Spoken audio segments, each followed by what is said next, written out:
Hi friends, అందరికీ నమస్కారం. ఈరోజు ఏపీ మరియు తెలంగాణలో బంగారం వెండి ధరలు ఏ విధంగా ఉన్నాయో తెలుసుకుందాం. ఫ్రెండ్స్, ఈరోజు బంగారం కొనుగోలు చేయాలనుకునే వారికి గుడ్ న్యూస్. జాతీయ మరియు అంతర్జాతీయ మార్కెట్లో గత 3 రోజులుగా స్థిరంగా కొనసాగుతున్న బంగారం ధరలు ఈరోజు ఒక్కసారిగా తగ్గుదలను నమోదు చేసుకున్నాయి. ఇదే తరహాలో వెండి ధరలు కూడా తగ్గుదలను నమోదు చేసుకున్నాయి. దీంతో బంగారం కొనుగోలు చేయాలనుకునే వారికి కొంచెం ఆనందాన్ని ఇచ్చే విషయమనే చెప్పాలి. మన ఛానల్లో బంగారం మరియు వెండి ధరలకు సంబంధించిన ఖచ్చితమైన ఇన్ఫర్మేషన్ అందించడం జరుగుతుంది. ఫ్రెండ్స్, ఈరోజు బంగారం మరియు వెండి ధరలు తెలుసుకునే ముందు మాదొక చిన్న రిక్వెస్ట్. ముందుగా మా వీడియోకి ఒక లైక్ ఇవ్వండి. మీరిచ్చే లైక్ మాకు సపోర్ట్ అండ్ ఎంకరేజ్మెంట్గా ఉంటుంది. అలాగే ఎవరైనా మన ఛానల్ని మొదటిసారి చూస్తున్నట్లయితే సబ్స్క్రైబ్ చేసుకోండి. సబ్స్క్రైబ్ చేసుకొని ఆల్ నోటిఫికేషన్ మీద క్లిక్ చేయండి. ఇలా చేయడం వల్ల మేము చేసే ప్రతి డైలీ అప్డేట్ మీకు నోటిఫికేషన్ రూపంలో వస్తాయి. ఫ్రెండ్స్, ఇక 2 తెలుగు రాష్ట్రాల్లో ముఖ్య పట్టణాలు హైదరాబాద్ మరియు విజయవాడ బిలియన్ మార్కెట్లో 1 కేజీ వెండి ధర 2000 రూపాయల తగ్గుదలను నమోదు చేసుకొని 1,03,000 రూపాయల వద్ద సేల్ అవుతుంది.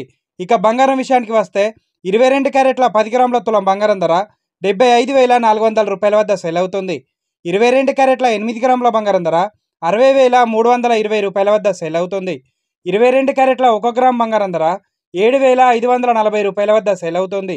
24 క్యారెట్ల 10 గ్రాముల స్వచ్ఛమైన బిస్కెట్ బంగారం ధర 82,250 రూపాయల వద్ద సేల్ అవుతుంది. 24 క్యారెట్ల 8 గ్రాముల బంగారం ధర 65,800 రూపాయల వద్ద సేల్ అవుతుంది. ఫ్రెండ్స్, ఈరోజు బంగారంతో పాటు వెండి ధర కూడా తగ్గుదలను నమోదు చేసుకుందండి. ఫ్రెండ్స్, ఈరోజు బంగారం మరియు వెండి ధరలు తెలుసుకున్నారు కదా. వీడియో కనుక నచ్చితే లైక్ చేయండి. అలాగే సబ్స్క్రైబ్ చేసుకొని ఫాలో అవ్వండి. Thank you friends.